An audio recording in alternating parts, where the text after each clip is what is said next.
In this video, I'll be showing you how to replace your inner taillight on a 2016 to 2020 Kia Optima. Depending on which side you're working on, you want to remove the clips on that side.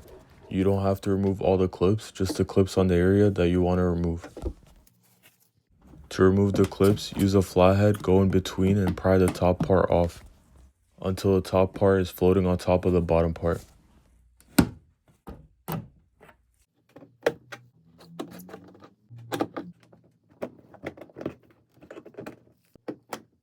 You could use a clip remover to remove the clips, but it's not necessary at all. You could use your hands and just remove it just like that.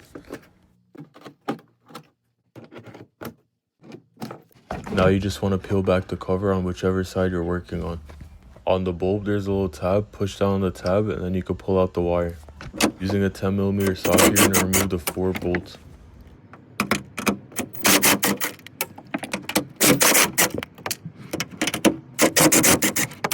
After the bolts and wire are removed, you should be able to just push it out.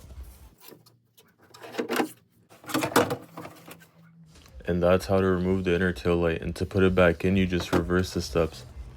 Align the tail light until it fits into place. Then you can put back the 4 bolts and tighten them.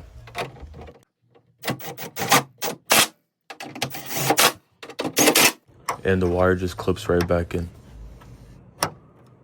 Now you can put back the cover and then put back in the clips. The clips, you just squeeze it in and then you push down on it.